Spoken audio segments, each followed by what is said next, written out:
What's up, brother? It's your boy, Mike Muse. Welcome to another conversation on the Mike Muse Show. I am so excited to be in conversation with you, and I am so excited for my returning guests. My whole team knows I'm always excited when Jason Reynolds is back on the scene with another book. I think if I'm not mistaken, I think Jason Reynolds is our most reoccurring guest that I have. Because as soon as I see Jason, I'm looking at his team right now. As soon as I see Jason is about to write something, I'm like, I want you. Like, I literally say that on his Instagram, under the comments in all caps. I mean, I am such a fan of his. He is a literary genius. He is one of my favorite authors, and I am embarrassed to admit I am not as much of a regular reader as books as you may all think, but I am constantly reading. But I am a big fan of Jason Reynolds. I've even has gone as so far.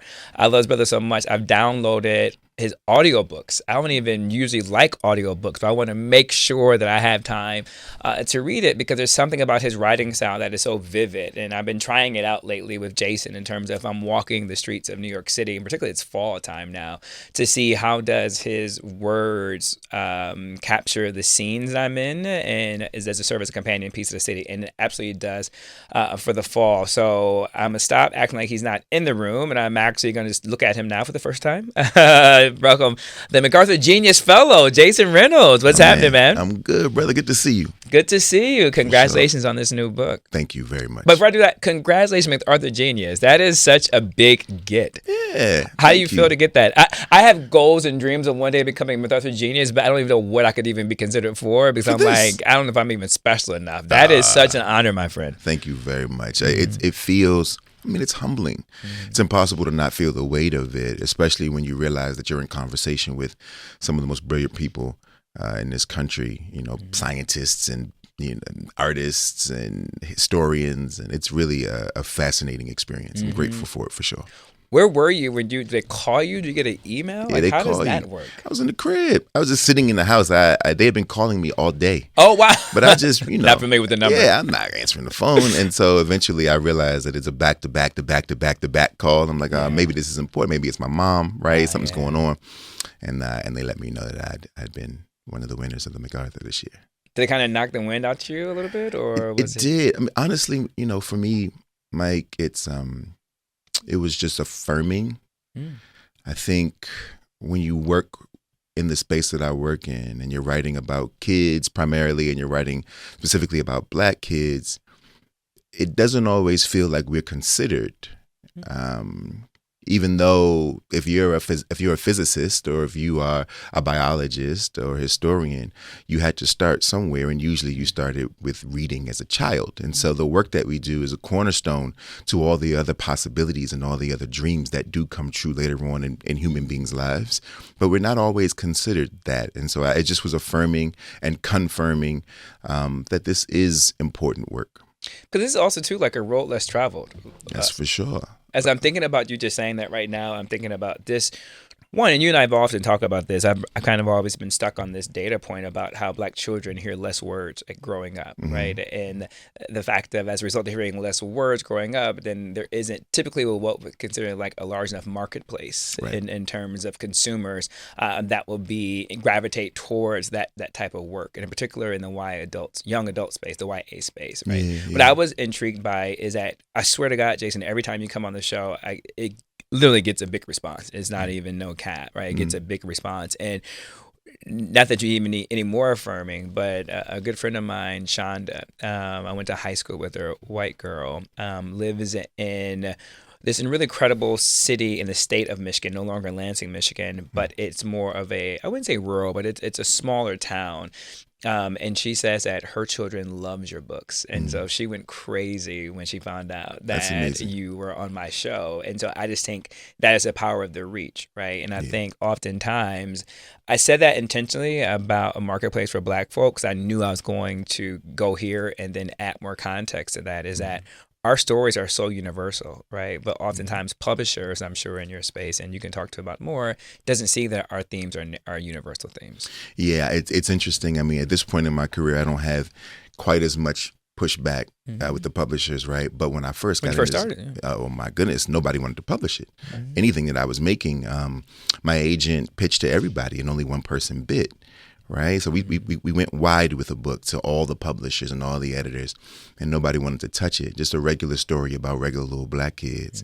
They didn't see it as a viable commodity, which is the way publishing obviously has to look. It's business, right? They didn't see it as a good business play, except for the one editor who did, which is who I'm still with, and I'm grateful for, because she understood that these stories are in fact universal. Yeah, and here you are, a New York Times bestseller, Sure, right? One of the largest in the space of YA. But I like your books too, Jason, is that it's for adults as well. Yeah. The stories are mature enough, but yet still youthful enough that you can do both. Yeah, I mean, I'd like to believe that. I'd like to look, the best of us, and when I say us, I mean adults, are those of us who can still hold on or at least access our child selves. And I think these books are meant to do both of those things, to honor the complex lives of children, but also to honor the complex lives of the adults who love them. And so we're able to see ourselves in both of those spaces. And also, I just don't put any boundary on what I can read, what's for me, right? This is this weird thing that we do when we categorize things specifically for capitalism, right? We categorize for marketplace. It doesn't necessarily mean we categorize for humanity, right? Human beings can do whatever they want. You can move throughout it, whatever sort of barrier you want to move throughout. You can exercise your creativity in whatever category that makes the most sense to you at any given moment. So if I want to read picture books, right, 100-word books for the next 10 years, I can do that and be edified in that. You're making me think about something I wasn't thinking about as we started this conversation, that the idea that this book, especially this new book, ladies and gentlemen, is 24 Seconds From Now. It's a love story. I was thinking about how this book is so helpful for Black boys in particular, but as I'm listening to this conversation now, it's also helpful for the parents to read alongside of their young adult children, particularly teenagers as they're becoming of age, thinking about sex.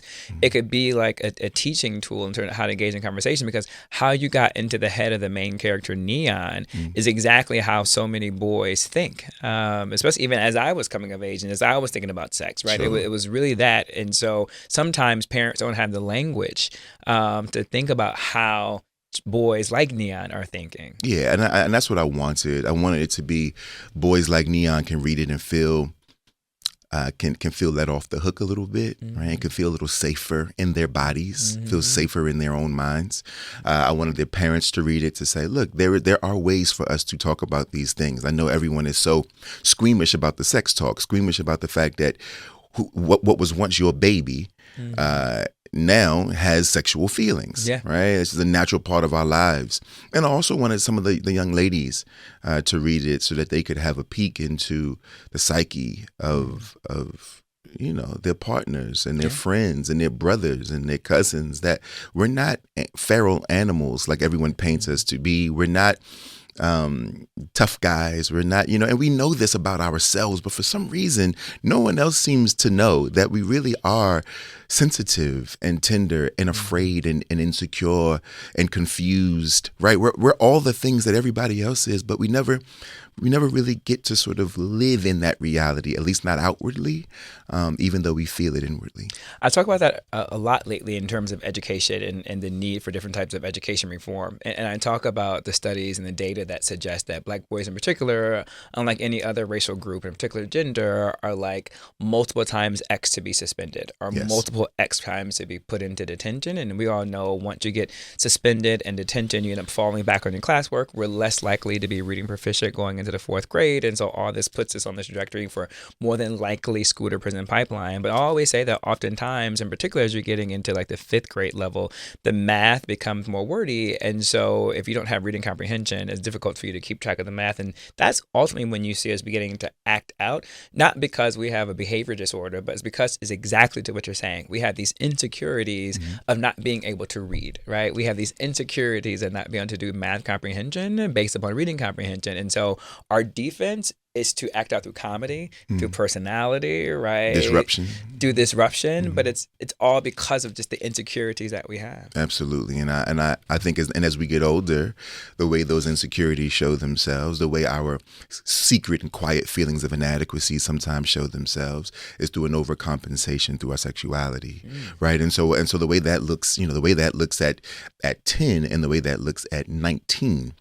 are very different, because once I find anything that I think I am good at, then I will overdo the thing I am good at and boast about it. I will become bigger than myself to make sure that I do know how to do something, even if I am being abusive, even if I am being abusive to myself emotionally and physically, even if I'm being inconsiderate with a partner that is in front of me, right? It's like this weird thing that happens to us. And of course, we have to then add in what it means to live in a world where there's a specific brand of masculinity that so many of us are expected to subscribe to, even though we know it is poisoning us, right? All of this sort of is the reason I wanted to delve into this. That's also too just mimic behavior. I wouldn't even say it's learned behavior, because at 10 you don't understand the sexual gaze on like the black male body, but you're mimicking the behavior of the sexual gaze on a black male body because you see maybe an older brother or a cousin or a father or another older young black man in the neighborhood who is exhibiting this overly sexualization, and then you see the way that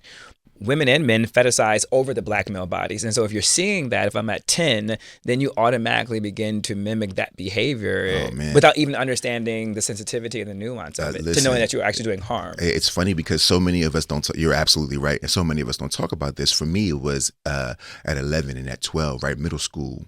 Because in middle school, and I'm sure you remember this, middle school, right, is so like the things are starting to turn on, right? But it's also when your classmates are dating older boys, which when you get older, you realize is a terrible thing. But when you're the classmate next to your homegirl whose boyfriend is 17 and she's 12 and 13, what you sort of take into yourself is that there's no way I'll be able to measure up, right? And so it creates a completely different complex, right? We never talk about black boys and body image issues. We never talk about the expectation of what we are supposed to be biologically, according to the stereotypes, right?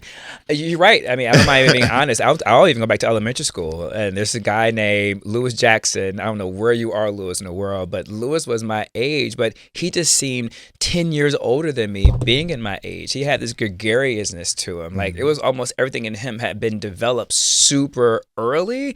And I swear to God, I felt like this brother had facial hair, right? I was age. I had Terrence Sanders, same thing. And I was looking at him at my age, like, who are you, right? And then he ended up running with the older class. And so that's when I began to notice that I'm different in the sense of, when I have language, I'm looking back at it, I was still more youthful and boyish and juvenile, where Lewis was much more aggressive, much more out there, much more in his own agency, but we're the same grade. But again, mimic behavior from the people that he was around, who I'm thinking about who his association was now. But he was an older gentleman, and gentlemen were almost exhibiting this same style and type of behavior. But imagine what it's like. It's amazing, because who you were at that age is who we never see, right? And the truth of the matter is, like, the boyish the little boy, the boy who is just he's a boy, he's a kid. We never see the black boy who gets to be a late bloomer.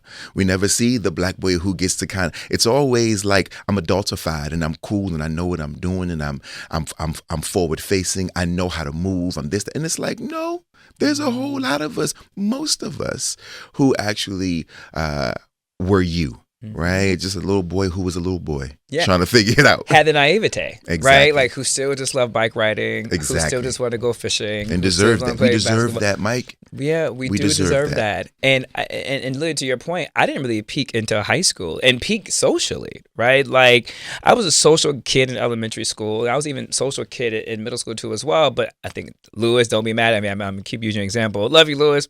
But Lewis peaked so early in elementary and middle school that I felt like when he got to high school, that's when those behavioral challenges that put him in detention, that put him into suspension, caught up to him in high school. And then there were some challenges that existed within that space and dynamic where I was just beginning to reach popularity, right? Like, now we have language, social agency, right? Like, knowing I wanted to wear cool clothes and then like how to put on the cool clothes though, right? But still having a sense of naivete because I was so worried about future, right? And so for me, when it came to sex, I was afraid of getting the girl pregnant and I wouldn't be able to go to college. Sure. Right. And so like that was the fear of that. So but that's part of the naivete, right? That was a part of like, hey, if you want to be successful, you have to go to college, right? If you want to have that big house in the hills, Don't like have no babies.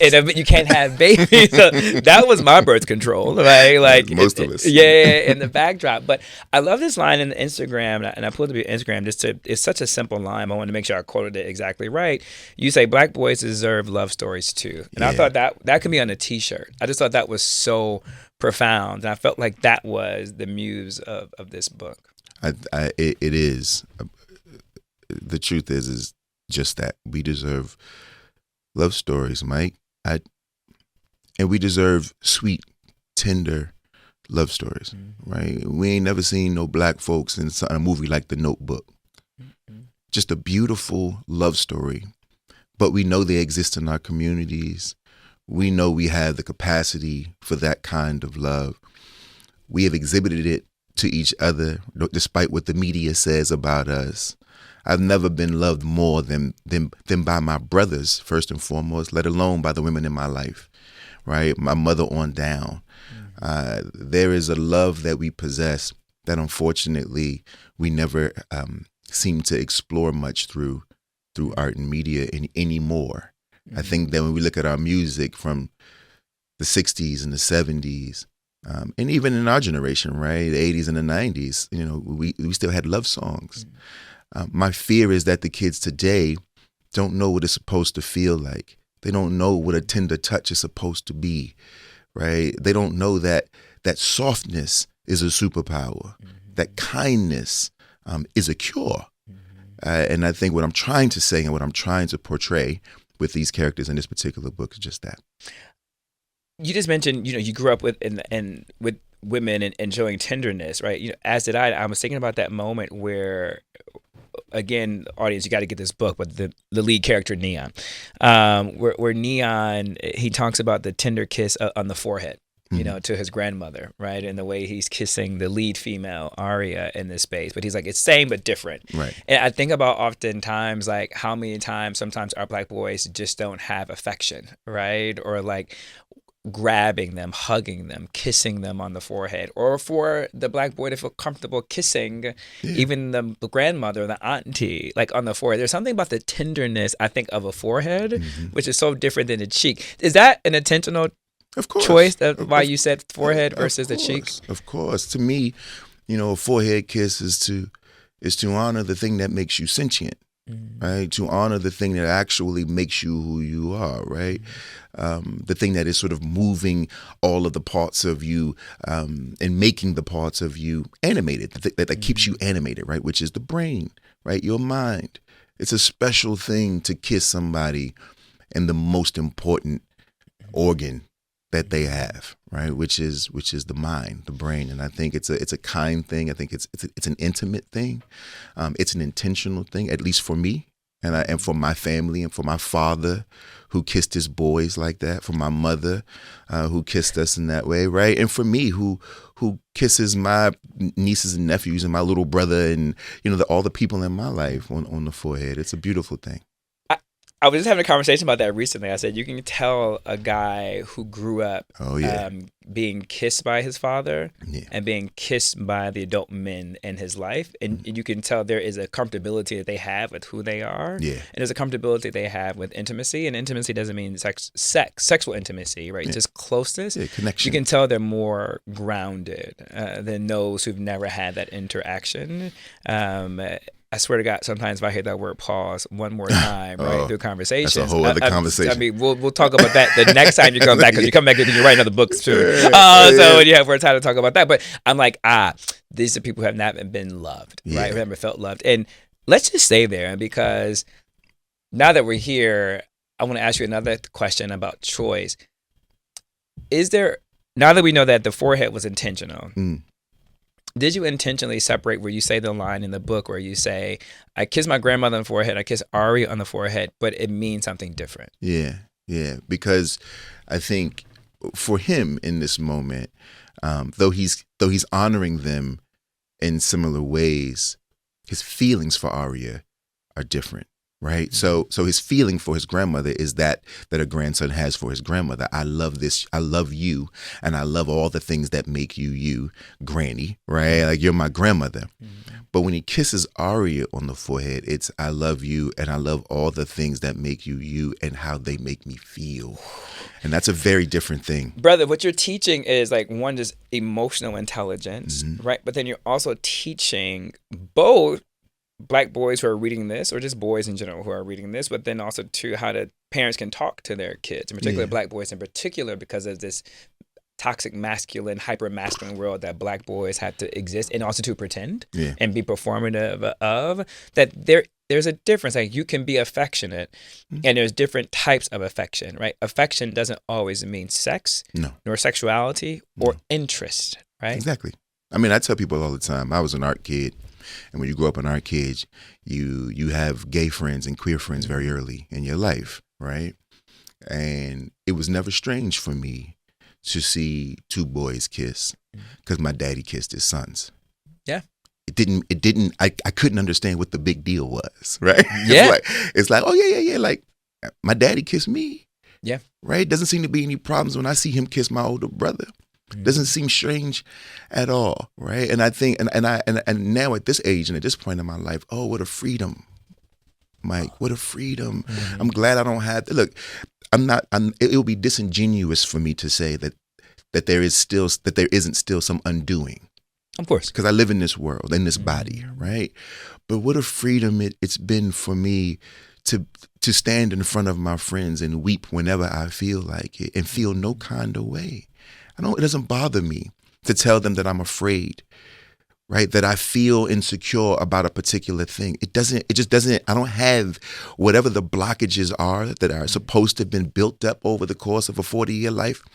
I don't have them thanks to my father, thanks to my very good friends, thanks to my mother and her ability to help me know that my sensitivity was a part of my empathy, and my empathy would allow me to always view everybody as a human being and to extend grace to the people around me in hopes that they would extend that grace back to me. So I want that for all of us. I want that for our boys. I want that for our young ladies. Imagine free Black boys. Imagine what it would be like for a Black boy to look you in the face and say, I'm scared. Can you help me? Or to say, I really need to get this out, and to cry in your arms and not feel small, even though there is nothing wrong with smallness sometimes.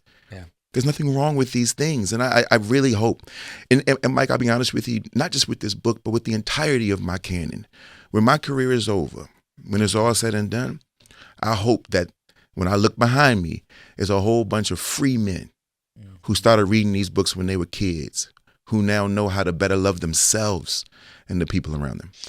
I think that's a privilege, right? I did one of my TED Talks, I talked about redefining privilege. And we always think about privilege in the sense of like caviar and champagne and yachts. And yes, they are, right? That is a privilege. But a privilege at that time, I was looking at it, did you have green space that you grew up with? Like, did you have books in the house? Man. Right? Did you go to a public school that you went to art school, you grew up as an art kid, but the public school I went to, I was in a band. If you wanted to play an instrument, we had multiple variations of different types of instruments for you to use and you can have. No one had to buy. I had a marching band of 125 members and we all had uniforms, right? We all had different sizes and body types and structures, but there was a uniform for everyone. And that was just a privilege. But again, that's just the basic necessities of life is a privilege. But I wasn't thinking about, as we're having this conversation now, is what a privilege it is if you're a Black boy and you grew up and your father or uncle, showed you that type of affection, right? And what a privilege it is to have your type of friends. I say the same thing with my Black male friends. I'm so thankful for the tight group of male friends that I have, that we have done that with each other. We have cried. We have expressed our fears. And a couple of us are going through different career pivots and transitions, and it's scary and it's exciting, but it's insecure, right? And I've always been thinking about how privileged I am with that, right? And I feel bad for some of my other Black friends who don't have that, right? And for other Black men who don't have that closeness of intimacy and emotion, and where you can have that moment just to be as free and as vulnerable as you can. And we're privileged in ways you don't even realize it. Listen, man, talk about it. A confidant builds confidence. It's a real thing.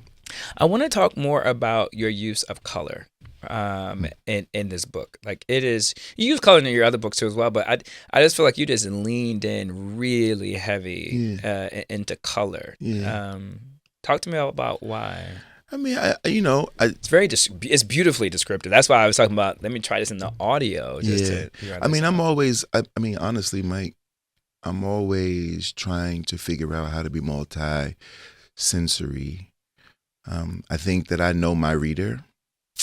I know my reader is grappling with technology.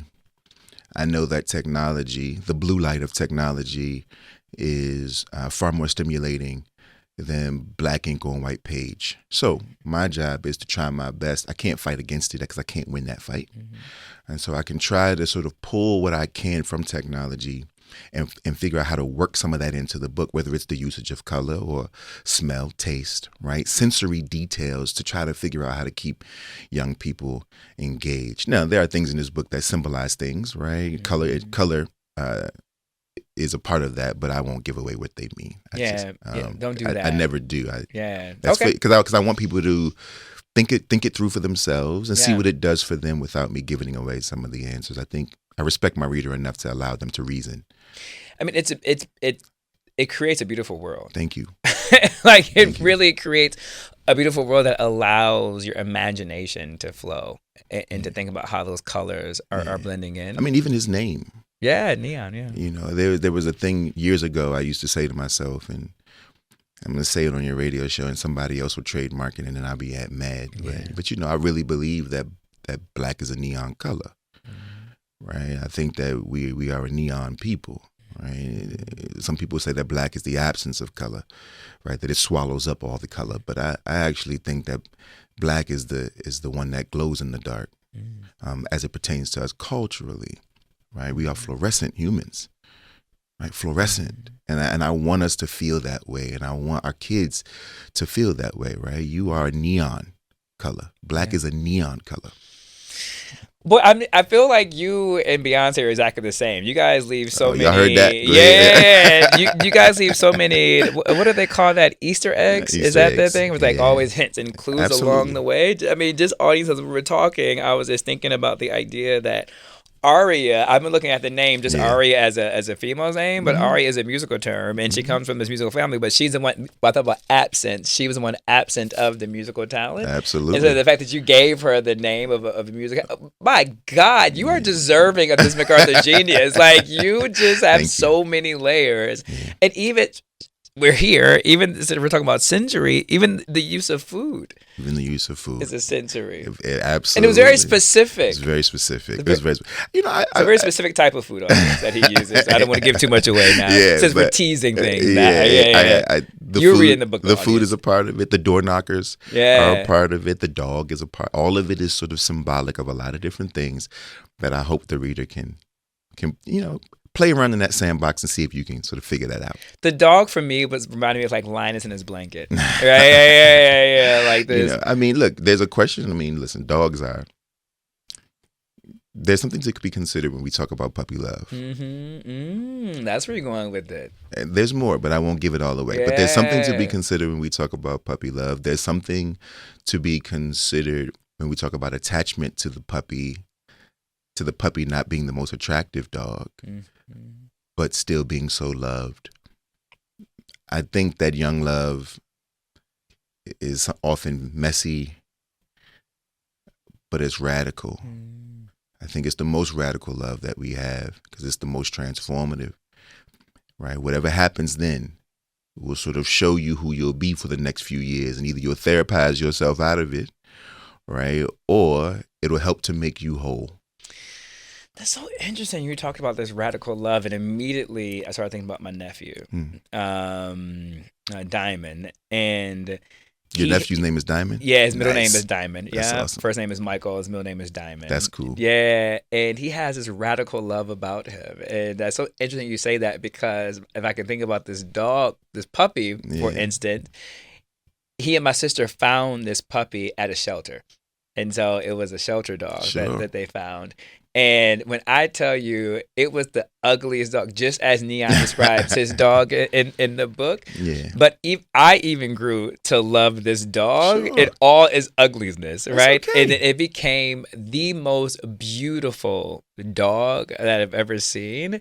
And the way my nephew was able to identify the beauty inside of that dog and to love that dog, Yeah, I mean, it's to that's your it. point. It's about exactly what you said about this radical love. Absolutely. All living things need it, and all living things are capable of it. I think I couldn't think of a better place to end the conversation than right there. I mean, I could talk to you all day about more, but I think that is such a beautiful place to love, about radical love, right? Mhm. And Black boys who can love radically and has a potential, it just needs a moderator or a muse or something, Mhm. right, to pull it out and to make them feel secure and comfortable to show that vulnerability of what radical love that exists in us all, Absolutely. and that neon brilliance. Jason Reynolds, you do not freaking disappoint, Thank man. you, man. My God, I love you so much. I'm love so you proud of too. you. Congratulations. I'm gonna make sure, audience, you go get it 24 seconds from now by Jason Reynolds, available wherever you get your books. It's gonna be the holiday season, so I'm encouraging you to buy all these copies for all the kids in your life. It's a beautiful and a powerful story. So thank you for your gift of genius, brother. Thank you, brother. All right, till next time, folks. Peace.